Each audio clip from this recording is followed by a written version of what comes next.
আসসালামু আলাইকুম। সুপ্রিয় শিক্ষার্থীবৃন্দ, জাহিদস লার্নিং হাবের পক্ষ থেকে তোমাদের সবাইকে স্বাগতম। জাতীয় শিক্ষাক্রম ও পাঠ্যপুস্তক বোর্ড কর্তৃক এসএসসি অথবা সমমান পরীক্ষার বিষয়ভিত্তিক নম্বর বিভাজন তথা ২০২৫ সালে তোমরা দশম শ্রেণীতে উত্তীর্ণ হয়েছ। তোমাদের ২০২৬ সালের পরীক্ষা থেকে এই নম্বরপত্র বিভাজনটি কার্যকর হবে।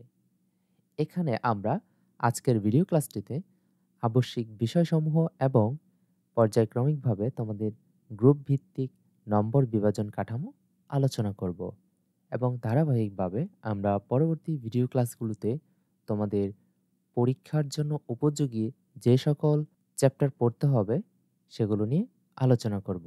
সম্পূর্ণ ভিডিও ক্লাসটি মনোযোগ সহকারে দেখো এবং তোমার বন্ধুদের সাথেও বিষয়টি শেয়ার করে তাকেও বিষয়টিতে অবহিত করতে পারো। তাহলে চলো আজকের ক্লাসটি শুরু করা যাক। প্রথমে আমরা দেখতে পাচ্ছি বাংলা প্রথম পত্র। এখানে তোমাদের ১০০ নম্বরের পরীক্ষা অনুষ্ঠিত হবে। সৃজনশীল প্রশ্নের জন্য ৫০ নম্বর, বর্ণনামূলক প্রশ্নের জন্য ২০ নম্বর এবং বহু নির্বাচনী প্রশ্নের জন্য ৩০ নম্বর বরাদ্দ রয়েছে।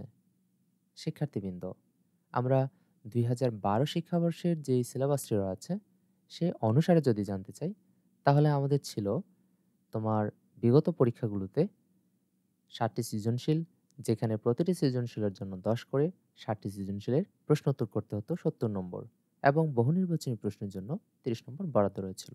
কিন্তু ২০২৬ সালের পরীক্ষা থেকে এখন থেকে তোমাদের সৃজনশীল প্রশ্নের জন্য ৫০ নম্বর, বহু নির্বাচনী প্রশ্নের জন্য ৩০ নম্বর এবং বর্ণনামূলক প্রশ্নের জন্য ২০ নম্বর করে টোটাল ১০০ নম্বরের পরীক্ষা অনুষ্ঠিত হবে।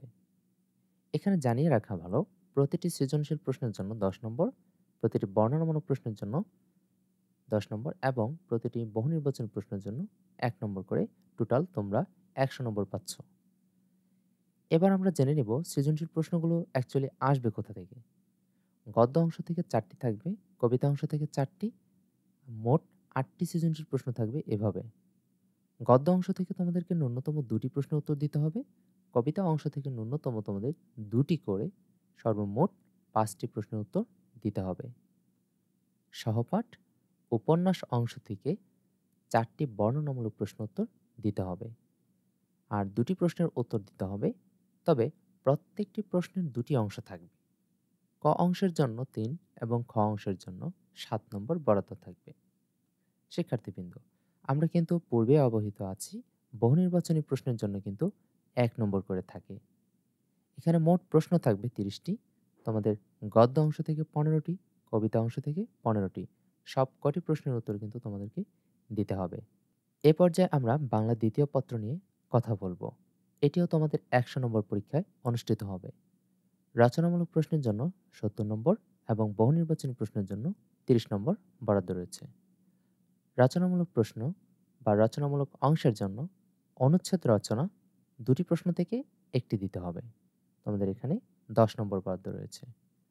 পত্র, দরখাস্ত, নম্বরপত্র অথবা পত্রিকায় প্রকাশের জন্য চিঠি লিখন ২টির মধ্য থেকে ১টি লিখতে হবে আর এখানে তোমাদের ১০ নম্বর দেওয়া রয়েছে।